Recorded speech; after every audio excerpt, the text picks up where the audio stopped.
I'm sorry, Meg. I'm really sorry.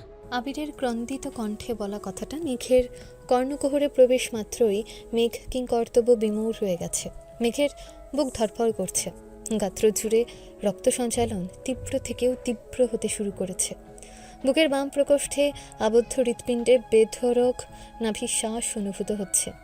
আবির ভাইয়ের সংগুপ্ত প্রণয়ের অনলে বারংবার আহত হওয়া মেয়েটার হৃদয়ে আজ আবিরের আর্তনাদে সম্পূর্ণ তছনছ হয়ে গেছে।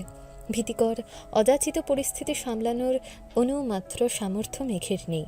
মেঘ ক্ষুদ্র আলোতে আশ্চর্য নয়নে চেয়ে আছে আবিরের পরিশ্রান্ত ধৃষ্টতায়।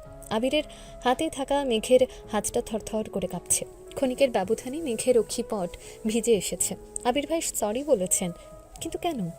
চোখের সামনে ঘটা সবকিছু অবিশ্বাস্য মনে হচ্ছে। কাঙ্ক্ষিত ব্যক্তির মুখে অনাকাঙ্ক্ষিত শব্দ অবসহন করতে মেঘের নিজের সাথে নিজেকে প্রভূত বিগ্রহ করতে হয়েছে। মনের আস্তিনের টালমাটাল হাল সামলে মেঘ ভয়ার্ত গলায় জানতে চাইল, আপনার কি হয়েছে? কান্নার তোপে আবিরের কপালের পাশের শিরা উপশিরাগুলো দপদপ করছে। রক্তবর্ণের আঁখি যুগল আরও বেশি রক্তাভ হয়ে গেছে। আবিরের লাগামহীন ক্রন্দনের সমাপ্তির রেশমাত্র নেই। মেঘের চোখ ছলছল করছে, দুহাত বরফে নেই ঠান্ডা হয়ে যাচ্ছে। বুকের ভেতরের ঘনীভূত নভশ্চর সরিয়ে দীর্ঘশ্বাস ছেড়ে মেঘ ভেজা কণ্ঠে আবারও প্রশ্ন করল, আবির ভাই, আপনি কাঁদছেন কেন? আবির ঢকিলে মুখ তুলে মেঘের অভিমুখে চাইল। আবিরের চোখ মুখের ধরন অত্যন্ত গুরুগম্ভীর, চেহারায় বিন্দুমাত্র লাবণ্য নেই। মেঘের তুষারের মতন ঠান্ডা দুহাত আবির অতর্কিতে নিজের গালে রাখল। সহসা আবিরের চওড়া দুহাত দিয়ে মেঘের ছোট ছোট হাতকে সম্পূর্ণ ঢেকে ফেলেছে। আবিরের গালের খোঁচা খোঁচা দাড়ি, সেই সাথে গাল বেয়ে গড়িয়ে পড়া নোনা জলের স্পর্শে মেঘের সর্বাঙ্গে শীতল হাওয়া বইছে। প্রণয়ের পূর্ণতা পাওয়ার শানিত আক্ষেপে যে ধ্বংসের খেলায় নেমেছিল, সেই ধ্বংসলীলা প্রতিনিয়ত বধ করছে মেঘের নিষ্কলুষ হৃদয়কে। মনের গহীনে এক বছর আত্মগোপনে মন্থর গতিতে বেড়ে ওঠা অভিমানের ভাবগুলো আজ আবিরের নিগুড় সংস্পর্শে অনুযোগে রূপ নিতে উঠে পড়ে লেগেছে। নিদারুণ ভীতিপ্রদ পরিস্থিতিতে মেঘ হতবিহ্বল হয়ে আছে। লুকোচুরি প্রেমগুলো মনের অন্তরালেই নিথর হয়ে গেছে। আবিরের নীরের দৃষ্টিতে উদ্বেগ স্পষ্ট। আবির আস্তে করে গলা খাঁকারি দিয়ে অত্যন্ত নমনীয় কণ্ঠে বলল, অপ্রসন্নতায় ঘেরা জনপদে আমি না চাইতেও বিশল্যকরণের কবলে পড়ে গেছে। পুঁথিগত শব্দে তোকে বোঝাতে আজ আমি অক্ষম। প্রয়োজনের সমস্ত বিপর্যয় নীরবতায় সয়ে যাব, তবুও ব্যর্থতা সইতে পারবো না। মেঘ শান্ত স্বরে নির্দ্বিধায় বলল, আপনাকে ব্যর্থতা সইতে হবে না। আমি সবসময় দোয়া করি যেন আপনি সব কিছুতে সফল হতে পারেন। আমার বিশ্বাস আপনি সফল হবেন ইনশাল্লাহ।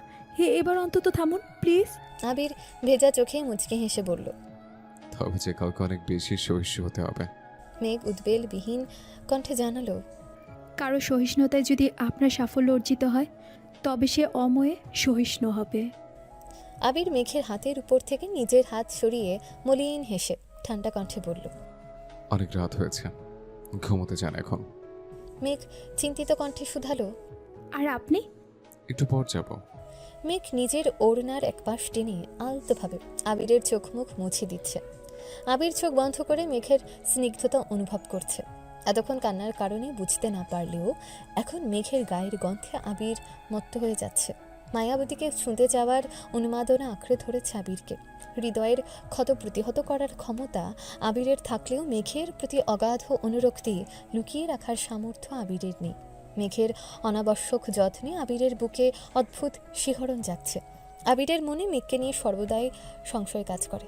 মেঘ যেদিন আবিরের চোখে চোখ রেখে আবিরের অনুভূতি জানতে চাইবে, সেদিনই আবিরের সব কিছু ছাড়কার হয়ে যাবে। কারণ ওই চোখে চোখ রেখে আবির কখনো মিথ্যে বলতে পারবে না। অন্যদিকে নিজেকে নিজে কথা দিয়েছে, মেঘকে প্রতিশ্রুতি দেবে না, বউ করে নিজের অডেল ভালোবাসার সমক্ষ প্রমাণ দেবে। মেঘের কান্না চিরতর মুছে দেওয়ার প্রতিজ্ঞা করেছে। সেসব কিছু ভেবে বারংবার আহত হয় আবির। মেঘকে সম্পূর্ণ নিজের করে নিতে পারছে না। পরিবারের নাম বেড়া জেলে বাঁধা পড়ে আছে। এদিকে মেঘের কান্না কমার বিপরীতে দিনকে দিন বেড়েই চলেছে। আবির প্রতিনিয়ত নিজেকে দায়ী করছে আর অন্তরের উত্তাপে নিজেই ঝলসে যাচ্ছে। মেঘ আবিরের চোখ মুখ মুছে শীতল কণ্ঠে বলল, আমাকে রুম পর্যন্ত দিয়ে আসুন।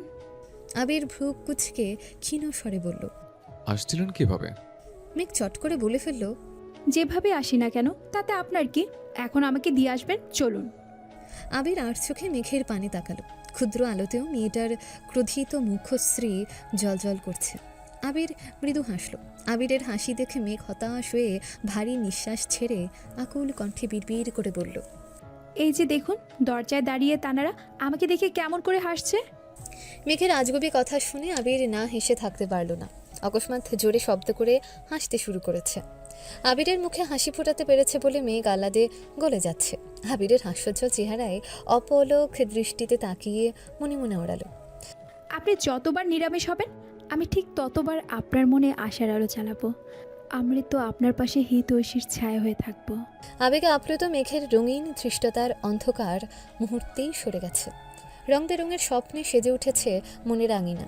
আবিরের নজর মেঘের দিকে পড়তেই জিভ দিয়ে ঠোঁট ভিজিয়ে ভ্রু নাচালো। মেঘ লজ্জায় চিবুক নামিয়ে বিড়বিড় করে বলল। আপনার হৃদয়ে অনুভূতির সমাপ্তির পূর্বেই নবরূপে সৃজন করব তৃপ্তির নিকেতন। আবির বসা থেকে দাঁড়িয়ে মোলায়েম কণ্ঠে বলল। ম্যাম, চলুন। আবির হাঁটছে। মেঘও আবিরের পিছু পিছু হাঁটছে। কিছুটা আলোকিত ছাদ পেরিয়ে দরজার কাছে আসতেই মেঘ চোখে অন্ধকার দেখছে। হঠাৎ মনে পড়ে গেল, সত্যি সত্যি যদি তানারা এখানে থাকে। মেঘ ভয় আবিরের শার্ট খামচে ধরেছে। মেঘের অধীরতা বুঝতে পেরে আবির একটু থেমে মেঘের পিঠ পেরিয়ে অন্য পাশের কাঁধে আলতোভাবে হাত রেখেছে। অকস্মাৎ মেঘ চিৎকার দিয়ে উঠেছে। আ আবির তড়িৎ বেগে মেঘের মুখ চেপে শক্ত কণ্ঠে বলল। আরে পাগল, আমি ধরেছি, তানারা ধরেনি। মেঘ আতঙ্কিত কণ্ঠে বলে উঠল। আপনি এভাবে ধরেছেন কেন? আমি ভয় পেয়ে গেছি বলে ধরবেন না? আবির নাক মুখ কুচকে চিবিয়ে চিবিয়ে বলল। আপনাকে ছুতে গেলে অনুমতি নিতে হবে? মেঘ মনমরা হয়ে বলল। অন্ধকারে ভয় লাগে। আবির কিছুটা সরে গিয়ে শক্ত কণ্ঠে বলল। তোর কাছে ফোন আছে না? ফ্ল্যাশ জ্বালা। No need. কেন? মেঘ দু হাতে আবিরের বাহু চেপে ধরে বলল। আপনিই আছেন। আবির নিঃশব্দে হেসে সিঁড়ি দিয়ে নামছে। মেঘের রুমের সামনে আসতেই মেঘ শান্ত স্বরে বলল। আপনি কিন্তু এখন আর ছাদে যাবেন না। কেন? আপনি রুমে না থাকলে আমার ভয় লাগে। আবির কপাল গুটিয়ে বলল। আমার রুমে আমি থাকার সাথে আপনার ভয় পাওয়া না পাওয়ার কি সম্পর্ক? মেঘ সাফাই দেওয়ার স্বরে বিড়বিড় করে বলল। মনকে সান্ত্বনা দেওয়ার জন্য পাশের রুমে মানুষ থাকা আবশ্যক। আপনার রুম ফাঁকা থাকলে তানারা আমাকে ভয় দেখানোর সুযোগ পেয়ে যাবে। আবির নিঃশব্দে হেসে বলল। এত বছর যে আমার রুম ফাঁকা ছিল, তখন মনকে কিভাবে সান্ত্বনা দিতেন? মেঘ এক রাশ বিরক্তি নিয়ে বলে উঠল। আপনি এত কথা বলেন কেন? ছাদে যেতে বারণ করেছি মানে যাবেন না? কথাটা বলেই মেঘ ফোঁস করে শ্বাস ছাড়ল। আবির ভ্রু কুচকে দু আঙ্গুলে মেঘের নাকে আলতোভাবে চেপে মোলায়েম কণ্ঠে বলল। সরাসরি নিষেধাজ্ঞা দিলেই হয়, মিথ্যা অজুহাত দেখানোর কি প্রয়োজন? মেঘ সঙ্গে সঙ্গে মাথা নিচু করে ফেলেছে। আবির স্বাভাবিক কণ্ঠে বলল। ঘুমান আপনি, আমিও ঘুমোতে চাচ্ছি। মেঘ ঘাড় কাত করে সম্মতি দিল। সময় চলছে নিজস্ব গতিতে। আরও একটা ঈদ কেটে গেছে। মোজাম্মেল খানের কথা মতো এবার সব দায়িত্ব আবির আর তানভীর একাই সামলেছে। গত ঈদে মেঘ শুধু আবির তানভীরকে পাঞ্জাবি দিলেও এই ঈদে সবার জন্য পাঞ্জাবি ডিজাইন করেছে। আর পাঞ্জাবিগুলো মোজাম্মেল খান নিজে গিয়ে পছন্দ করে নিয়ে এসেছিলেন।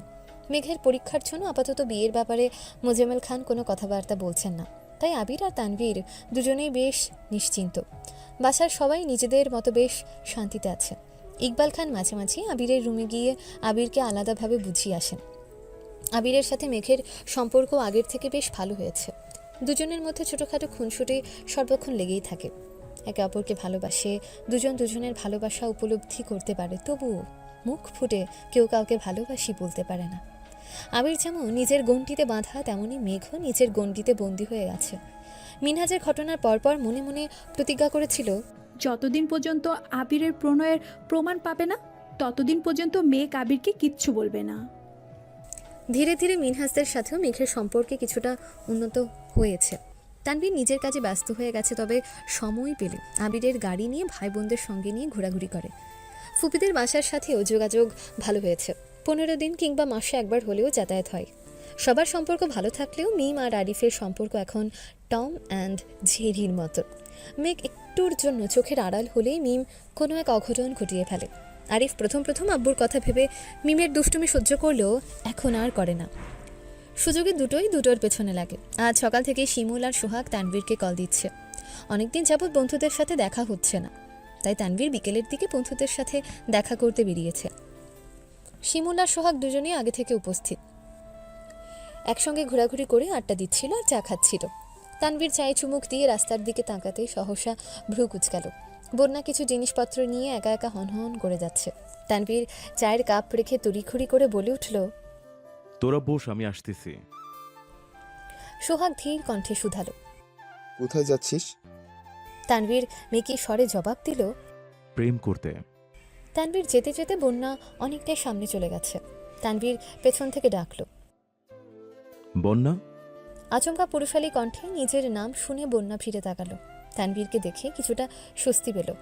স্বাভাবিক কণ্ঠে বলল, আসসালামু আলাইকুম। ওয়ালাইকুম আসসালাম। পরীক্ষা কেমন হলো? আলহামদুলিল্লাহ ভালো। কোথায় গিয়েছিলে? একটা ফ্রেন্ডের বাসায় গিয়েছিলাম, আর কিছু কেনাকাটা করেছি। তানভীর হাত বাড়িয়ে বলল। ব্যাগটা আমাকে দাও, আমি এগিয়ে দিয়ে আসছি। বন্যার তড়িৎ পেকে বলল, না, আমি নিতে পারবো। বিশ্বাস রাখতে পারো, তোমার ব্যাগ নিয়ে পালাবো না আমি। বন্যা ভ্রুকুচকে গম্ভীর কণ্ঠে বলল, আমি কি একবারও বলেছি আপনি পালাবেন? তাহলে ব্যাগটা দাও।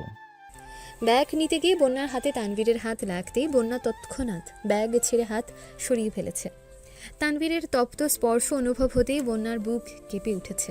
তানভীর ব্যাগ ধরে বিস্ময় সমেত তাকিয়ে প্রশ্ন করল, কোনো সমস্যা? না। তানভীরকে কে বুঝাবে? বন্যার কাছে তানভীর মানুষটাই সমস্যা। বন্যা যতটা সম্ভব তানভীরের থেকে নিজেকে গুটিয়ে রাখে, তবুও ততটা পারে না। কোনো না কোনোভাবে মানুষটার সাথে দেখা হয়েই যায়। বন্যা স্বাভাবিক কণ্ঠে বলল, আপনি এখানে কেন এসেছিলেন? বন্ধুরা দেখা করার জন্য বারবার কল দিয়েছিল, তাই আসছি। এখানে চলে এসেছেন যে বন্ধুরা খুঁজবে না? আমাকে ব্যাগটা দিয়ে বন্ধুদের কাছে যান, আমি নিতে পারবো। এত কথা বলো কেন তুমি? আমি সাথে যাচ্ছি, এটা ভালো লাগছে না। তানভীরের ধমকে বন্যা কিছুটা কেঁপে উঠল। তানভীর সহসা কৌতুক স্বরে বলল, আরে মজা করছিলাম, তোমাকে এক কাপ চা খাইয়ে রিক্সা উঠিয়ে দিচ্ছি। বন্যা নাক কুচকে বলল, চা খাবো না ধন্যবাদ। তানভীর শব্দ করে হেসে বলল, আমি তো জানতাম তোমার চা খুব পছন্দ, এখন আমি বলেছি বলে খাবে না? বন্যা কিছুর উদ্বেল কণ্ঠে শুধালো, আপনাকে কে বলেছে? মেঘ? সেটা তুমি জেনে কি করবা? খাবে কিনা বলো। বন্যা আস্তে করে বলল। ঠিক আছে। অনেকটা সামনে এগিয়ে রাস্তার পাশে একটা চায়ের দোকানে দুজনেই চা খেতে দাঁড়িয়েছে। আশেপাশে তেমন মানুষজন নেই। চায়ের দোকানে 4-5 জন লোক চা খাচ্ছে, যার মধ্যে 2 জন সিগারেট টানছে। বন্যা গোল গোল চোখে সেই লোকদের দিকে তাকিয়ে আছে। তাদের হাবভাব দেখে বন্যার ভ্রুযুগল আরও কুচকে আসে। তানভীর সে দৃশ্য দেখে বলল, তুমি বরং এপাশে দাঁড়াও, তাহলে ধোয়া আসবে না। বন্যা অতর্কিতে তানভীরের পানে তাকালো। কিছু একটা জিজ্ঞেস করতে গিয়েও থেমে গেল। তানভীর তপ্তস্বরে বলল, কিছু বলবে? বন্যা এপাশ ওপাশ মাথা নেড়ে না করল। তানভীর পুনরায় প্রশ্ন করল, তুমি কি কোনো কারণে আপসেট? বন্যা চোখ তুলে তাকালো, তবে কিছু বলল না। বন্যা রাস্তার দিকে মুখ করে দাঁড়ানো আর তানভীর রাস্তার পাশে দাঁড়ানো। এদিকে সচরাচর গাড়ি চলাচল করে না। হঠাৎ 2-1টা গাড়ি আসে। বন্যার সঙ্গে সরাসরি চোখাচোখি হতেই তানভীর বন্যার মাদকের ন্যায় চোখে গহীনে ডুবে আছে। আশপাশ ফুলে নিরেট দৃষ্টিতে বন্যাকে দেখছে। আচমকা বন্যা এগিয়ে এসে তানভীরের পেট বরাবর শার্ট আঁকড়ে ধরে শক্ত করে টান দিতে তানভীর বেসামাল হয়ে বন্যার সাথে ধাক্কা খেল। তানভীরের ঘোর কাটতে খেয়াল করলো একটা পিকআপ নিয়ন্ত্রণহীন হয়ে তানভীরের পাশ কেটে স্পিডে চলে গেছে।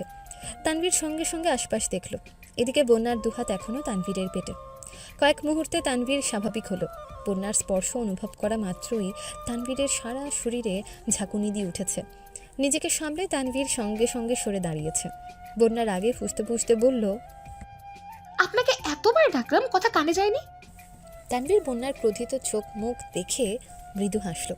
তানভীরের মস্তিষ্ক এখনও বন্যার স্পর্শে অনুভবে মেতে আছে। কি হয়েছে বা কি হতে যাচ্ছিল এসবই তানভীরের বিশেষ মনোযোগ নেই। তানভীরের ঠোঁটে হাসি দেখে বন্যার মেজাজ আরও বেশি খারাপ হলো। রাগে কটমট করে বলল, আপনি হাসছেন? এখন যদি গাড়িটা আপনার উপর দিয়ে যেত তখন কি হতো? তানভীর মৃদু স্বরে বলল। জানি না। বন্যা ফের বলে উঠল। রাস্তাঘাটে এইভাবে চলাফেরা করেন? তানভীর কপাল গুটিয়ে প্রশ্ন করল। কিভাবে চলাফেরা করি? অসাবধানতায়। ও, বন্যা ফোঁস করে উঠল। ও কি, আপনার কিছু একটা হয়ে গেলে বাসার অবস্থা কি হতো একবার ভেবেছেন? তানভীর কপাল কুঁচকে বলল। কি হতো? তানভীরের দুষ্টুমি বুঝতে পেরে বন্যার রাগে আরও বেশি পুষছে। রাগের কারণে বন্যার ঠোঁট দুটো স্বাভাবিকের তুলনায় বেশ সরু হয়ে গেছে। গোলাপি লিপস্টিকের সরু ওষ্ঠদয়ে তানভীরের নজর স্থির হয়ে আছে। বন্যার আগে একের পর এক কথা বলছে। তানভীর অবাক লোচনে শুধু ঠোঁটেই চেয়ে আছে। বন্যা অকস্মাৎ বলে উঠল। আমি এখনই মেঘকে কল দিয়ে সব বলবো। মেঘের নাম শুনে তানভীরের এবার টনক নড়ে উঠল। তৎক্ষণাৎ বলল। প্লিজ বনুকে কিছু বলো না। বন্যা ভারী কণ্ঠে বলল। আপনি কতটা কেয়ারলেস এটা তোর জানা দরকার। আমি এখনই কল দিচ্ছি। বন্যা মেঘকে কল দেওয়ার জন্য নাম্বার বের করতে লাগলো। তানভীর বন্যার হাত থেকে ফোন নিয়ে নিজের পকেটে রেখে গম্ভীর কণ্ঠে বলল। আর যাই করো সমস্যা নেই, কিন্তু বনুকে আজকের ঘটনা বলো না প্লিজ। কেন? তানভীর মনে মনে বিড়বিড় করলো। ভাইয়া যদি জানতে পারে আমার জন্য বনু কান্না করেছে, তাহলে সবার রাগ আমার উপরে ঝাড়বে। হোমা আমি নাই। তানভীর ঢোক গিলে উষ্ণ স্বরে বলল। বনুকে বলে বাসা সবাই জেনে যাবে। বনু কান্নাকাটি করে নাজেহাল অবস্থা করে ফেলবে। বাসার মানুষেরও বকা খেতে হবে। বন্যা চাপা স্বরে বলল। মেঘকে খুব ভালোবাসেন তাই না? তানভীর কপাল কুঁচকে মৃদু হেসে জবাব দিল। হ্যাঁ, খুব ভালোবাসি। তানভীর মনে মনে আওড়ালো। বনুর বেস্ট ফ্রেন্ডকেও খুব ভালোবাসি। বন্যা ধীর কণ্ঠে বলল। মেঘও আপনাকে অনেক ভালোবাসে। ওর জন্য আর বাসার সবার জন্য হলেও একটু সাবধানে চলাফেরা করবেন। আপনার একটু উদাসীনতায় পুরো পরিবারকে কাটতে হবে, তাই প্লিজ সাবধানে চলাফেরা করবেন। তানভীর নিঃশক্ত দৃষ্টিতে তাকিয়ে মোলায়েম কণ্ঠে বলল। ইনশাল্লাহ চেষ্টা করব। চায়ের দোকানের মামা কোথায় চলে গিয়েছিলেন? এতক্ষণে কোথা থেকে এসেই জিজ্ঞেস করলেন। মামা, আপনাদের কি চা দিব? তানভীর উচ্চস্বরে বলল। একটা আদা আর একটা লেবু চা। লেবু চাতে চিনি একটু বেশি দিবেন। বন্যা অবাক চোখে তাকিয়ে প্রশ্ন করল। আপনি কিভাবে জানেন আমি লেবু চা খাই আর চিনি বেশি খাই? তানভীর আর চোখে আকাশের পানে তাকিয়ে অকস্মাৎ বলে উঠল। ঠিকই তো, আমি কিভাবে জানি? বন্যা গম্ভীর কণ্ঠে বলল। প্রশ্নটা আমি আপনাকে করেছি। তানভীর মেকি স্বরে বলল। উত্তর ভাবতে সময় তো দেবে নাকি? বন্যা তানভীরের হাবভাব দেখে প্রখর তপ্ত স্বরে বলল। থাক, আর উত্তর দিতে হবে না। বাঁচা গেল। বন্যা সূক্ষ্ম নেত্রে তাকালো। ততক্ষণে তানভীর চা আনতে চলে গেছে। চা খেতে খেতে বন্যা বেশ কয়েকবার তানভীরের দিকে তাকিয়েছে। তানভীর সেটা বুঝতে পেরে আগে থেকেই সাবধান হয়ে গেছে। চা খাওয়া শেষে চায়ের বিল দিয়ে কিছুটা সামনে গিয়ে বন্যাকে একটা রিকশায় উঠিয়ে দিল। যাওয়ার আগে পকেট থেকে বন্যার ফোনটা বের করে দিতে দিতে আবারও বলল। প্লিজ বনুকে কিছু বলো না। তানভীর আবারও সোহাগদের কাছে গেল। খানবাড়িতে আজ মেঘ আর মিম হই হুল্লোড়ে মেতেছে। গতকালকে মেঘদের প্রথম বর্ষের ফাইনাল পরীক্ষা শেষ হয়েছে। প্র্যাকটিক্যাল এখনও বাকি। তবে প্র্যাকটিক্যাল নিয়ে মেঘের তেমন টেনশন নেই, কারণ তামিম আর মিনহাজ দুজনে মেঘ আর বন্যার প্র্যাকটিক্যালের সম্পূর্ণ দায়িত্ব নিয়েছে। যদিও দায়িত্বটা আবিরের থেকে মাফ পাওয়ার জন্য নিয়েছে। মেঘ বন্যা সেসব কিছুই জানে না। পরীক্ষা শেষ হওয়ার খুশিতে মেঘ আজ রাতের বেলা বাসার মানুষদের রান্না করে খাওয়াবে। রান্না ভালো হলে পরবর্তীতে অন্য একদিন ফুপ্পিদেরও দাওয়াত দেবে। বিকেলের দিকে মেঘ আবিরের নাম্বারে কল দিল। আবির কল রিসিভ করে মোলায়েম কণ্ঠে বলল। বলুন। মেঘ ভ্রু কুচকে বলল। আপনি আমাকে সব সময় আপনি বলে সম্বোধন করেন কেন? ভালো লাগে তাই। মেঘ চাপা স্বরে বলল। সেসব বাদ দেন, রাতে কি খাবেন বলুন? মেঘের কথা শুনে আবির নিঃশব্দে হেসে রাকিবের দিকে তাকালো। রাকিব আস্তে করে বলল। কি হয়েছে? আবির ফোনটা একটু দূরে সরিয়ে বিড়বিড় করে বলল। নিজেকে আজ বিবাহিত মনে হচ্ছে। পুনরায় ফোন কানে ধরে বলল। যা রান্না হবে তাই খাবো। মেঘ কপট রাগ দেখিয়ে বলল। আপনি যা বলবেন তাই করব। আপনি রান্না করবেন? জি স্যার। আবির ভারী কণ্ঠে বলল। রান্না করার কোনো প্রয়োজন নেই। আমি বাসায় আসার সময় সবার জন্য খাবার নিয়ে আসবো, আপনি সবাইকে দিয়ে দিয়েন। মেঘ রাগী স্বরে বলল। না, আমি রান্না করব। আবির উদ্বিগ্ন কণ্ঠে বলল। শরীরে যদি আবার তেল পড়ে? মেঘ অদম্য কণ্ঠে বলে উঠল। কিচ্ছু হবে না, আপনি শুধু বলুন কি খাবেন। পোলাও। আচ্ছা ঠিক আছে, সাবধানে আসবেন। আল্লাহ হাফেজ। আল্লাহ হাফেজ। কল কাটতে রাকিব বলল। আমি একটা বিষয় সব সময় খেয়াল করি, তুই মেঘকে রান্না করতে দিতেই চাস না, সমস্যা কি তোর? তোর বউ কালো হয়ে যাবে এই ভয়ে রান্নাঘরে ঢুকতে দেস না। আবির গুরুভার কণ্ঠে বলল। ও আমার মানে সম্পূর্ণ আমার। ফর্সা হলেও আমার, কালো হলেও আমারই থাকবে। ও সবেতেই আমার। কিন্তু সমস্যা হচ্ছে বাসার মানুষ। বিয়ের ভয়ে আমি আগে থেকে ওকে রান্না করতে দিতাম না। অথচ চাচ্চু সে বিয়ে দিতে উঠে পড়ে লেগেছে। এখন একটু শান্ত আছে ঠিকই, তবে যদি একবার রান্না বান্না শিখে ফেলে তাহলে আর ওনাকে আটকানো যাবে না। রাকিব ঠাট্টার স্বরে বলল। ভালোই হবে, মেঘের বিয়েতে আবির দেবানা, বাবুর বাবা হতে গিয়ে হয়ে যাবে মামা। আবির অগ্নি দৃষ্টিতে তাকিয়ে রাগান্বিত কণ্ঠে বলল। নিজের মুখটা বন্ধ রাখ শালা, নয়তো তোর মাথা ফাটিয়ে আমি চলে যাব থানা। রাকিব মৃদু স্বরে বলল। আমি কি তোর শালা? তুই শালা না হলেও তোর কর্মকাণ্ড শালার মতোই। ভুলেও যদি উল্টোপাল্টা কথা বলবি তাহলে তোর খবর আছে। রাকিব হাসতে হাসতে বলল। আমি ভাবছি মেঘের বিয়েতে। আবির কপাল কুঁচকে রক্তাভ চোখে তাকাতেই রাকিব থতমত খেয়ে বলল। তোর আর মেঘের বিয়ের কথাই বলছি আমি। কিছু বলতে হবে না, আমি বাসায় চলে যাচ্ছি, তুই সামনে নিস। আচ্ছা। আবির মাগরিবের নামাজের কিছুক্ষণ পর বাসায় এসেছে। রান্নাঘরে মেঘ আর মিম রান্না করছে। বাড়ির 3 কর্ত্রী সোফায় বসে চা খাচ্ছেন আর গল্প করছেন। আবির বাসায় ঢুকে এই দৃশ্য দেখে ভ্রু কুঁচকাল। কিছু বলতে গিয়েও বলল না। নিজের রুমে গিয়ে ফ্রেশ হয়ে কিছুক্ষণ পর নিচে এসেছে। আবিরকে দেখে মালিহা খান বললেন। কি রে আবির, কপি করে দিব? না, তোমরা গল্প করো, আমি করছি। তুই রান্নাঘরে যাবি? আবির গম্ভীর কণ্ঠে বলল। কেন, রান্নাঘরে যাওয়া কি বারণ? আমাদের জন্য বারণ। মেঘ ফোন নিয়ে রান্না করতে গেছে। আমাদের আশেপাশেও ভিড় তো নিষেধ করেছে। দেখ তোকে অনুমতি দেয় কিনা। আবির রান্নাঘরের কাছে যেতেই মেঘ চেঁচিয়ে উঠল। আপনি রান্নাঘরে আসবেন না? কেন? আপনার কি লাগবে বলুন, আজ রান্নাঘরের দায়িত্ব আমার। আবির উষ্ণ স্বরে বলল। আর তোকে দেখে রাখার দায়িত্ব আমার। আবিরের কথা শুনে মেঘের থেকেও বেশি মিম লজ্জা পেয়েছে। দুজন প্রেমিক প্রেমিকার মাঝে তৃতীয় পক্ষ হিসেবে থাকতে চায় না সে, তাই মাথা নিচু করে চুপচাপ বেরিয়ে যাচ্ছে। আবির রাগী স্বরে বলল। তুই কোথায় যাচ্ছিস? মিম আস্তে করে বলল। রেস্ট নিয়ে আসতেছি। আবির গ্যাসে গরম পানি বসিয়ে মেঘের রান্নাগুলো চেক করছে। পোলাও, ডিম ভুনা ছাড়াও আরও 2-3 আইটেম অলরেডি করে ফেলেছে। রান্নাঘরের একপাশে রান্নার ভিডিও চলছে।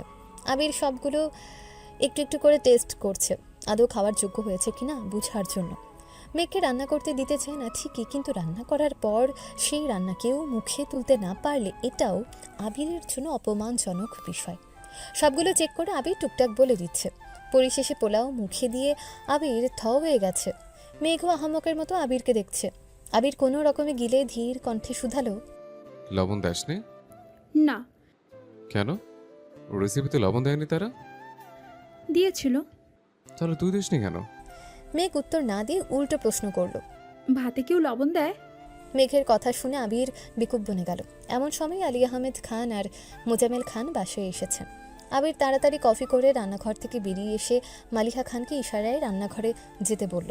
মালিহা খান গেলেও মেঘের জেদের কারণে তিনি বিশেষ কোনো সাহায্য করতে পারেননি। ঘণ্টাখানেক পর সবাই খাবার টেবিলে বসেছে। মেঘ আজ নিজের হাতে সবাইকে খেতে দিচ্ছে। মালিহা খান দাঁড়িয়ে দাঁড়িয়ে বলে দিচ্ছেন কোনটাতে লবণ কম হয়েছে, কোনটাতে বেশি হয়েছে। আবির আর তানভীর মিটিমিটি হাসছে। মোজামেল খানের নজরে পড়তে ফোঁস করে উঠলেন। এমন বাড়িতেই মেয়ে বিয়ে দেব যেখানে আমার মেয়েকে রাধুনী নয় রাজরানী হয়ে থাকবে। তানভীর ঠোঁট বাঁকিয়ে বলল। আমরা সেজন্য হাসছি না, আপনি যে এই অবস্থায় বনুকে বিয়ে দেওয়ার কথা ভাবেন এজন্য হাসছি। মোজামেল খান গুরু গম্ভীর কণ্ঠে বলে উঠলেন। এমন বাড়িতেই মেয়ে বিয়ে দেব যেখানে আমার মেয়েকে রাধুনী নয় রাজরানী হয়ে থাকবে। তানভীর মাথা নিচু করে মনে মনে আওড়ালো। আর সেটাই খানবাড়ি, এখানে আমার বোন রাজরানী হয়ে থাকবে, অথচ আপনি বুঝতেই পারছেন না। রাত 10টার পর মেঘ আবার রান্না করতে গেছে। এবার আর কোনো রেসিপি চেষ্টা করেনি। সবার জন্য নুডলস রান্না করে মিম তানভীরকে রুমে দিয়ে কিছুটা আবিরের জন্য নিয়ে গেছে, আর বাকিটা বাসার সবার জন্য রেখে গেছে। মেঘ দরজায় দাঁড়িয়ে আস্তে করে বলল। আসবো? আবির ওয়ার্ড্রবে জামা কাপড় রাখছিল। ঘাড় ঘুরিয়ে মেঘের অন্ধকারাচ্ছন্ন চেহারা দেখে থমকে দাঁড়ালো। হতবাক হয়ে জিজ্ঞেস করলো। কি হয়েছে? মেঘ চিবুক নামিয়ে মৃদু স্বরে বলল। আমার রান্না ভালো হয়নি, হয়তো পেট ভরেনি, তাই নুডলস নিয়ে আসছি। আবির মৃদু হেসে বলল, বিষ নিহত জেনেও প্রতিনিয়ত আমরা কত কি খাচ্ছি, সেখানে একটা লবণ কম মশলা বেশি খাবার, আর এমন কি। মেঘ কাঁদো কাঁদো মুখ করে বলল। আমি কিছুই ঠিক মতো করতে পারি না। আবির কোমল কণ্ঠে ডাকল। ম্যাম, মেঘ আস্তে করে বলল, হুম। আপনাকে আগেই বলেছি, আজ আবারও বলছি, রান্নার বিষয় নিয়ে ভুলেও মন খারাপ করবেন না। পৃথিবীতে কেউই পারফেক্ট হয় না। মেনে নিয়ে আর মানিয়ে নেওয়ার মধ্য দিয়ে সারা জীবন কাটাতে হয়। মেঘ মুখ ফুলিয়ে আবিরের দিকে তাকিয়ে আছে। আবির আবারও বলল, আপনার জন্য দুটো শার্ট রেখেছিলাম, দেওয়া হয়নি। আর পুরাতন শার্ট নেবেন নাকি নতুন কিনে দেব? আবির ইস্ত্রি করা দুটো শার্ট বের করে মেঘের দিকে এগিয়ে দিল, একটা সাদা আর একটা কফি কালার। মেঘ শার্ট দুটো দেখে সহসা আবিরের দিকে তাকালো। আবিরের পরনেও শুভ্র রঙের একটা শার্ট। মেঘ মনে মনে সাহস অর্জন করে হঠাৎ বলে ফেলল, পুরাতনই নিব, কিন্তু আমি এই সাদা শার্ট নিব না, আপনার পরনেরটা নিব। আবির স্বাভাবিক ভঙ্গিতে বলল, আচ্ছা, ওই দুইটা আপাতত নিয়ে যান, কালকে এটা ধুয়ে তারপর দিয়ে আসবো না। মেঘ শ্বাস ছেড়ে নিরেট কণ্ঠে বলল, শার্ট আমি ধুতে পারবো, দিলে এক্ষুনি দেন, নয়তো লাগবে না। আবিরের সঙ্গে সঙ্গে শার্ট খুলে একটা টি শার্ট পরে সাদা শার্ট মেঘকে দিয়ে দিল। মেঘ তিনটা শার্ট নিয়ে যেতে যেতে বলল, নুডলসটা খেয়ে নিন। রুমে এসেই দরজা বন্ধ করে আবিরের পরনের সাদা শার্টটা মেঘ জামার উপর দিয়ে পরে নিয়েছে। শার্ট লম্বায় হাঁটুর কিছুটা উপর পর্যন্ত পৌঁছেছে, তবে সেই সবে মেঘের মনোযোগ নেই। মেঘ চোখ বন্ধ করে আপন মনে আবিরের গায়ের গন্ধ উপলব্ধি করছে। কল্পনাতে আবিরকে নিয়ে শতাব্দী পেরিয়ে যাচ্ছে। অজানা অনুভূতি মেঘের মনকে আষ্টে পৃষ্ঠে জুড়িয়ে নিয়েছে। মেঘ পুরো ঘরে ছোটাছুটি করে ড্রেসিং টেবিলের সামনে গিয়েই দাঁড়ালো। লজ্জায় মেঘের নাক মুখ লাল হয়ে যাচ্ছে। বারবার হাত দিয়ে মুখ ঢাকছে, আবার আঙুল ভাগ করে নিজেকে দেখছে। অকস্মাৎ আবির ভাইয়ের মতন হাতা ফোল্ড করতে শুরু করলো। আবিরের মতো সুন্দর না হলেও মেঘ সেভাবেই কোমরে হাত রেখে ফ্যাশন করছে। একটু পরপর শার্টের গন্ধ শুকছে। প্রায় 20 মিনিট পর মেঘ বিছানায় শুয়ে দু চোখ বন্ধ করে দীর্ঘ নিঃশ্বাস ছাড়ল। দেখতে দেখতে মাসখানেক কেটে গেছে। এর মধ্যে মেঘের প্র্যাকটিক্যাল পরীক্ষাও শেষ হয়ে গেছে। অন্যদিকে আবিরের ব্যস্ততা দ্বিগুণ বেড়েছে। সকালে নাস্তা করে বাসা থেকে বের হয়, ফিরতে ফিরতে প্রায় 10টা-11টা বেজে যায়। মেঘ প্রায় প্রতি রাতেই ব্যালকনিতে দাঁড়িয়ে আবিরের জন্য অপেক্ষা করে। প্রিয় মানুষটার জন্য অপেক্ষা করতে কখনো ক্লান্ত হয় না মেয়েটা। আজ শুক্রবার, স্নিগ্ধ শীতল পরিবেশ। মেঘের ঘুম ভাঙে প্রায় 10টার দিকে। ফ্রেশ হয়ে আপন মনেই নিচে যাচ্ছিল। আচমকা সিঁড়ির কাছে এসে থমকে দাঁড়ালো। তানভীরের রুমের ভেতর থেকে আসা পড়ার শব্দে মেঘ সহসা ভ্রু কুঁচকে তানভীরের রুমের দিকে তাকালো।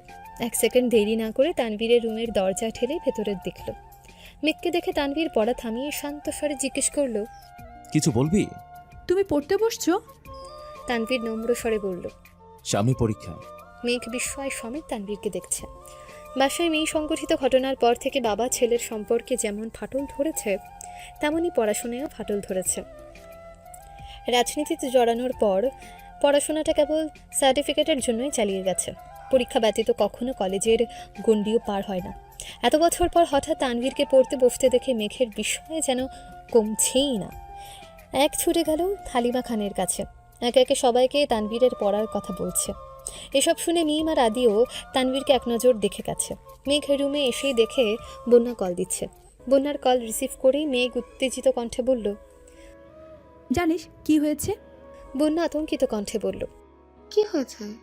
ভাইয়া পড়তে বসছে।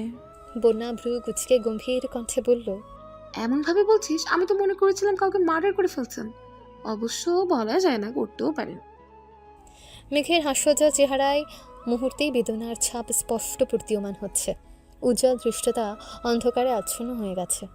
মুখ ফুলিয়ে শ্বাস ছেড়ে ভারী কণ্ঠে বলল, সরি, আমি ভাইয়ার ব্যাপারে তোকে কিছু বলবো না ভেবেছিলাম, তারপরও মুখ ফুসকে বেরিয়ে গেছে। কিছু মনে করিস না প্লিজ। বন্যা ভাব নিয়ে বলল, অনেক রাগ দেখানো হয়েছে, থাক বেবি, আর রাগ করতে হবে না। আর আমিও সরি, আসলে এইভাবে তোর কলেজের টুকরা ভাইকে নিয়ে কথা বলা উচিত হয়নি। মেঘ মৃদু হেসে বলল, বাদ দিয়ে এসব কথা, এখন তুই বল কেন কল দিয়েছিলি? শুনলাম মিনহাজের পা ভেঙে গেছে। বন্যা কথা শেষ হওয়ার আগে মেঘ ফোঁস করে উঠে রাগী স্বরে বলল, তুই কি বলতে চাচ্ছিস আমার ভাই ওর পা ভেঙে ফেলেছে? বন্যা রাশভারী কণ্ঠে বলল, আমি এই কথা বলবো কেন?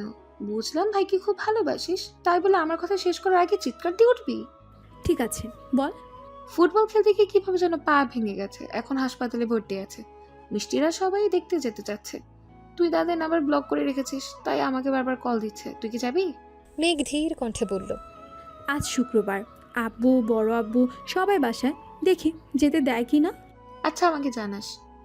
ঠিক আছে। মেঘ নিচে আসতে আব্বুর সাথে দেখা। মেঘ ভয়ে ভয়ে বলল, আব্বু, আমার একটা ফ্রেন্ডের পা ব্যথা পেয়েছে, সবাই দেখতে যাবে, আমিও যাই। মোজাম্মেল খান মেয়ের দিকে তাকিয়ে মলিন হেসে বললেন। ঠিক আছে, যাও। তানভীরকে নিয়ে যেতে বলো। ভাইয়া পড়তেছে। মোজাম্মেল খান আশ্চর্যান্বিত নয়নে তাকিয়ে বললেন। কি, তোমার ভাই পড়তে বসছে? মেঘ নিঃশব্দে হেসে বলল। হ্যাঁ, অনেকক্ষণ যাবৎ পড়তেছে। হঠাৎ পড়তে বসার কারণ কি? জানি না, ভাইয়াকে ডাকবো? মোজাম্মেল খান ধীর কণ্ঠে বললেন। না থাক, পড়তে যেহেতু বসেছে পড়ুক। তুমি বরং আবিরকে বলো নিয়ে যেতে। আবিরের নাম শুনেই মেঘ আতঙ্কিত কণ্ঠে বলল। না, আমি একাই যেতে পারবো। মেঘ মনে মনে ভাবছে, আবির ভাই যদি জানতে পারে আমি মিনহাজকে দেখতে যেতে চাচ্ছি, তাহলে তো তেলে বেগুনে চলে উঠবে। মোজাম্মেল খান হালকা ধমকের স্বরে বললেন। একা যেতে হবে না, আবিরকে নিয়ে যাও। আবির ভাই ঘুমাচ্ছেন। এত বেলা হয়ে গেছে এখনো ঘুমাচ্ছে? আবিরের ঘুম ভাঙিয়ে তোমাকে নিয়ে যেতে বলো। আর আবির রাজি না হলে আমি নিয়ে যাব। মেঘ বিড়বিড় করতে করতে আবিরের রুমের সামনে এসে দাঁড়ালো। বুক ফুলিয়ে শ্বাস টেনে ফস করে শ্বাস ছেড়ে ভেতরে ঢুকালো। আবিরের মায়াময় ঘুমন্ত চেহারায় কিছুক্ষণ তাকিয়ে থেকে আস্তে করে ডাকলো। আবির ভাই। আবিরের ঘুমের মধ্যে জবাব দিল। হুম। মেঘ খানিক থেমে মৃদুস্বরে আবারও ডাকলো। আবির ভাই। আবির ঘুম ঘুম চোখে তাকিয়ে মেঘকে দেখে মুচকি হাসল। আবিরের সদ্য ভাঙা স্বপ্নটা আবারও চোখের সামনে ভেসে উঠেছে। মেঘের মায়াবী আদলে তাকিয়ে মুলায়ম কণ্ঠে বলল। জি ম্যাম, বলুন। মিনহাজের কথা শুনে কি না কি করে বসবে সেসব ভেবে ভয়ে মেঘের বুক কাঁপছে। তবু সাহস নিয়ে বলল। আব্বু বলেছে আমাকে নিয়ে একটু বাইরে যেতে। আবির শোয়া থেকে এক লাফে বসে উত্তেজিত কণ্ঠে বলল। চাচু বলেছে? জি। কোথায়? মিনহাজ পায়ে ব্যথা পেয়েছে, দেখতে যাব। আবির ভ্রু কুচকে জিজ্ঞেস করলো। পায়ে ব্যথা কিভাবে পেয়েছে? ফুটবল খেলতে গিয়ে। আপনি যাবেন? যাব না কেন? চাচু বলেছেন যেতে তো হবে। আবির রেডি হয়ে নিচে নামতে মোজাম্মেল খানের সাথে দেখা। মোজাম্মেল খান শান্ত স্বরে বললেন। যাওয়ার সময় ফলমূল কিনে নিয়ে যেও। জি আচ্ছা। আর হ্যাঁ, নাস্তা করে বের হও। আবির বলতে নিল, পরে খাবো। কিন্তু বলতে পারল না। মেঘ রেডি হয়ে নামতে নামতে আবির অল্প নাস্তা করে নিয়েছে। রাস্তা থেকে ফল আর কিছু খাবার নিয়ে মিনহাজকে দেখতে গেল। আবিরকে দেখেই মিনহাজ শোয়া থেকে উঠতে নিল। আবির তাকে থামিয়ে ধীর কণ্ঠে বলল। এত চাপ নিও না, শুয়ে থাকো। বন্যা মিষ্টিরাও পাশে দাঁড়ানো। আবির মিনহাজের সাথে স্বাভাবিক ভঙ্গিতে কথা বলছে। তামিমও তাতে সঙ্গ দিচ্ছে, কিন্তু মেঘের বিষয়টা একদম ভালো লাগছে না। মেঘ এখন পর্যন্ত আবিরকে যতটা চিনেছে, আবির মোটেই এরকম না। মিনহাজদের সাথে আবিরের কথোপকথন শুনে মনেই হচ্ছে না যে দুদিন আগে তাদের ভেতরে এত বিদ্বেষ ছিল। মেঘ বন্যার হাতে চিমটি কেটে বিড়বিড় করে বলল। আবির ভাইয়ের হঠাৎ মিনহাজদের প্রতি এত উদার কেন হলো বলতো? রাস্তায় এক ছেলে আমার হাত ধরেছিল বলে যা তা অবস্থা করেছিল, আর এখন এত বড় ঘটনার পরও উনি এত স্বাভাবিক কেন? বন্যা গম্ভীর কণ্ঠে বলল। আবির ভাইয়া আমার নাকি তোর? আমি কিভাবে জানবো? আবির কিছুক্ষণ কথা বলে বেরিয়ে গেছে। মেঘরা বেশ কিছু সময় কথাবার্তা বলল। এর মধ্যে মিনহাজের বাড়ি থেকে মানুষ আসছে। এই অবস্থায় হোস্টেল থাকতে কষ্ট হয়ে যাবে, তাই কিছুক্ষণের জন্য ওকে বাড়িতে নিয়ে যাবে। মিনহাজকে বিদায় দিয়ে মেঘ বন্যারা বিভিন্ন বিষয়ে কতক্ষণ আলোচনা করলো। আবিরকে কল দেওয়ার কিছুক্ষণের মধ্যে আবির চলে এসেছে। মেঘ স্বাভাবিক কণ্ঠে জিজ্ঞেস করলো। কোথায় গিয়েছিলেন? একটু কাজ ছিল। একটা কথা বলবো? হুম। আপনার এত পরিবর্তনের কারণ কি? আবির ভ্রু গুটিয়ে ধীর কণ্ঠে শুধালো। কিসের পরিবর্তন? আপনি তো আগে এমন ছিলেন না, তাহলে এখন এমন হয়ে যাচ্ছেন কেন? আবির মলিন হেসে বলল। আপনার ভালোর জন্য। আমার ভালো মানে? আবির বাইক স্টার্ট দিতে দিতে বলল। সময় হলে বুঝবেন। মেঘ শঙ্কায় আর কিছুই বলতে পারল না। চুপচাপ দুজনেই বাসায় ফিরেছে। দিন কেটে গেছে। তানভীর গতকালকেই বন্ধুদের সাথে ট্যুরে গেছে, ফিরতে আরও 1-2 দিন লাগবে। আজ মিমের স্কুলে প্রোগ্রাম, তাই সকাল থেকেই মেঘের কাছে বায়না ধরেছে প্রোগ্রামে মেঘের ফোনটা নেওয়ার জন্য। মেঘও তেমন আপত্তি করেনি, মিমকে ফোন দিয়ে দিয়েছে। বিকেলের দিকে মেঘ ঘুমিয়েছিল, হঠাৎ মালিহা খান আর আকলিমা খান এসে ডাকতে শুরু করেছে। মেঘ ঘুমের মধ্যে কোনো রকমে বলল, ডাকছো কেন আম্মু? তোকে দেখতে মানুষ আসছে, তাড়াতাড়ি ওঠ। সেকেন্ডের মধ্যে মেঘের ঘুম উধাও। তড়িৎ বেগে উঠে বসে চেঁচিয়ে উঠল। কি? আকলিমা খান চাপা স্বরে বললেন, আস্তে কথা বল, নিচে লোকজন বসে আছেন। মেঘ অবিশ্বাস্য চোখে তাকিয়ে আবারও চেঁচালো। আমি কোথাও যাব না। মেঘ আশেপাশে ফোন খুঁজতে নিল, হঠাৎ মনে পড়েছে মিমের ফোন নিয়ে যাওয়ার কথা। হুট করে ঘটা ঘটনাগুলো মেঘের মস্তিষ্ক অকেজ করে তুলেছে। কি করবে তার দিশা পাচ্ছে না। আজ বাসায় তানভীর, মিম কেউ নেই। কে বাঁচাবে মেঘকে? কিভাবে যাবে পাত্রপক্ষের সামনে? আবির ব্যতীত কাউকে পাত্র হিসেবে দেখতেই চায় না মেঘ। যেভাবে হোক আবির ভাইকে জানাতে হবে। মেঘ হুট করে বিছানা থেকে নেমে দরজার দিকে ছুটল। আম্মু বা কাকিয়া কারোর নাম্বার থেকে কল দিয়ে হলেও আবিরকে জানাতে হবে। দরজা পর্যন্ত যেতেই মোজাম্মেল খানকে দাঁড়ানো দেখে আতঙ্কে মেঘের পা যুগল থেমে গেছে। হালিমা খান আর আকলিমা খান দুজনেই হতবাক হয়ে চেয়ে আছেন। মোজাম্মেল খান গম্ভীর কণ্ঠে বললেন, চুপচাপ রেডি হয়ে নিচে আসো, ওনারা তোমার জন্য সারাদিন বসে থাকবেন না। মোজাম্মেল খান আবারও নিচে চলে গেছেন। মেঘকে দেখতে ছেলে, ছেলের বাবার ছেলের মা আসছে। ছেলে প্রাইভেট বিশ্ববিদ্যালয়ের শিক্ষক, দেখতে শুনতে খুবই ভালো। মোজাম্মেল খানের পরিচিত একজন এই সম্বন্ধের কথা বলেছেন। বাবা মায়ের একমাত্র ছেলে, উত্তরাতে নিজস্ব বাসা আছে, এলাকায় বেশ নাম ডাকও আছে। ওনাদের একটাই ইচ্ছে, মেয়েকে হতে হবে সুন্দরী, যাতে ছেলের সঙ্গে মানায়। বাড়িতে কোনো কাজ করতে হবে না, যখন যা ইচ্ছে করতে পারবে। এসব শুনেই মোজাম্মেল খান মোটামুটি রাজি হয়ে গেছে। মোজাম্মেল খান একাই ছেলের বাড়িতে গিয়ে ছেলে দেখে আবার তাদের নিজের সাথে করে বাসায়ও নিয়ে এসেছেন। মোজাম্মেল খান ছেলের বাসায় থাকতে আলী আহমেদ খানকে কল দিয়ে বাসায় আসতে বলেছেন। মালিহা খান আর বাড়ির হেল্পিং হ্যান্ডরা মিলে তাদের জন্য নাস্তা রেডি করেছেন। উপরে হালিমা খান আর আকলিমা খান মেঘকে শাড়ি পরার জন্য জোরাজুরি করছেন। মেঘ শাড়ি ছুঁড়ে ফেলে চিৎকার করে বলছে, তোমরা আমার সাথে কেন এমন করছো? তোমরা কি চাও আমি মরে যাই? হালিমা খান মেঘের মুখ চেপে ধরে আর্তনাদ করে বললেন, আজে বাজে কথা একদম বলবি না। ছেলে দেখা বিষয়ে আমি কিছুই জানি না। তোর আব্বু হুট করে তাদের নিয়ে বাসায় হাজির হয়েছেন। এখন তুই রেডি না হলে বাড়িতে তুলকালাম কাণ্ড শুরু হয়ে যাবে। মারে, আমার কথা মন দিয়ে শোন একটু। মেঘ কাঁদতে কাঁদতে বলল, আমি বিয়ে করব না আম্মু। আকলিমা খান মেঘের চোখ মুছে শীতল কণ্ঠে বললেন, ছেলে পছন্দ না হলে তোকে বিয়ে করতে হবে না, তুই শুধু রেডি হয়ে নিচে যাবি আর আসবি, ঠিক আছে? মেঘ আবারও বলল, আব্বুর দেখানো কোনো ছেলেকে আমার পছন্দ হবে না, আমি বিয়ে করব না। মোজাম্মেল খান নিচ থেকেই উচ্চ স্বরে ডাকলেন, কি হলো, তোমাদের আর কতক্ষণ লাগবে? হালিমা খান আর আকলিমা খান দুজনেই মেঘের চোখ মুখ মুছে মেঘকে সাজাতে শুরু করেছেন। মেঘের দু চোখ বেয়ে অনর্গল পানি পড়ছে। বাকরুদ্ধ হয়ে দাঁড়িয়ে আছে মেঘ। আবিরে মেঘের জীবনের একমাত্র স্বপ্ন পুরুষ। আবির ব্যতীত এই 1.5 বছরে কাউকে নিয়ে 1 সেকেন্ডের জন্যও ভাবেনি, অথচ আজ সব কিছু তছনছ হয়ে যাচ্ছে। কিছুক্ষণের মধ্যেই মেঘকে এক কঠিন পরিস্থিতি মোকাবেলা করতে হবে।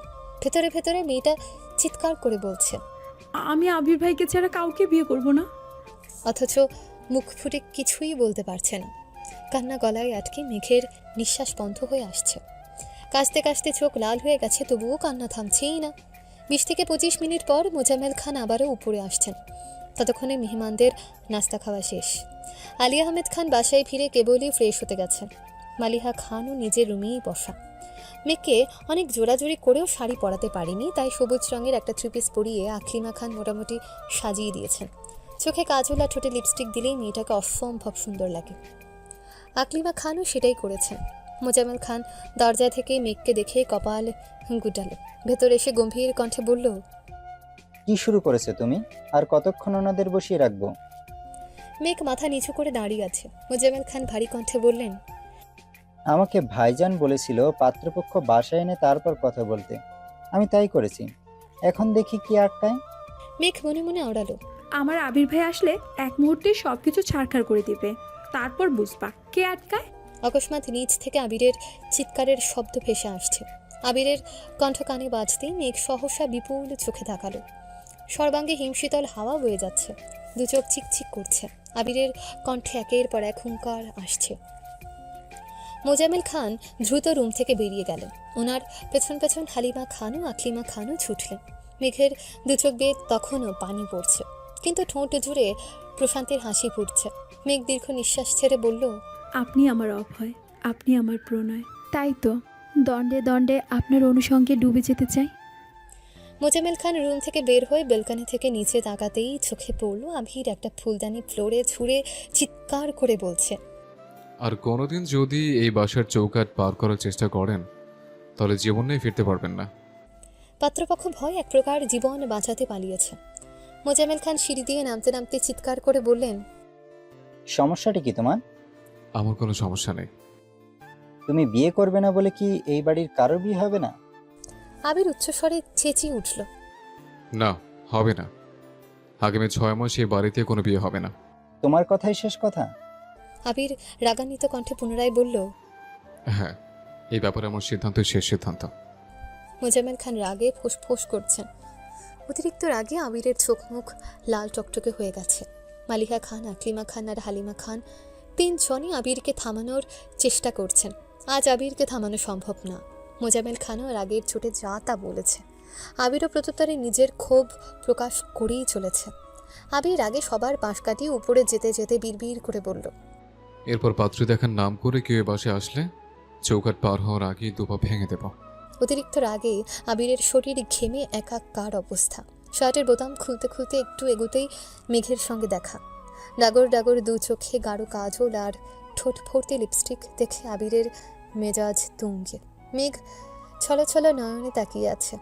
এমন সময় আলিয়া আহমেদ খান নিজের রুম থেকে বের হয়েছেন। মোজাম্মেল খান তখনও নিজের মতো বকবক করেই যাচ্ছেন। আবির দীর্ঘশ্বাস ছেড়ে দু হাতের বৃদ্ধাঙ্গুল দিয়ে মেঘের দু চোখের কাজল লেপটে দিয়েছে। সাথে সাথে ডান হাতের বৃদ্ধাঙ্গুলে মেঘের ঠোঁটে ঘষা দিয়ে লাল টকটকে লিপস্টিক গাল পর্যন্ত ছড়িয়ে দিয়েছে। মেঘ আহাম্মকের মতো তাকিয়ে আছে। আবির গম্ভীর কণ্ঠে বলল, নিজে তো শ্বশুর অপেক্ষা করছে, যা নিজের রূপটা দেখিয়ে আয়। আবির ফোঁস করে নিজের রুমে চলে গেছে। মেঘ ঘাড় ঘুরিয়ে কতক্ষণ আবিরের দিকে তাকিয়ে রইল। নিচ থেকে আলী আহমেদ খান ধমকের শব্দে মেঘ লাফ দিয়ে ওঠে। সঙ্গে সঙ্গে নিজের রুমে ঢুকে দরজা বন্ধ করে দিয়েছে। ড্রেসিং টেবিলে নজর পড়তেই মেঘ গুটি গুটি পায়ে এগিয়ে গেল। লেপটে যাওয়া কাজল আর গাল পর্যন্ত ছড়ানো লিপস্টিক দেখে মেঘ মুচকি হেসে বলল, আবির ভাই, আপনি বড্ড হিংসুটে। তবে এই হিংসুটে মানুষটাকে আমি ভালোবাসি।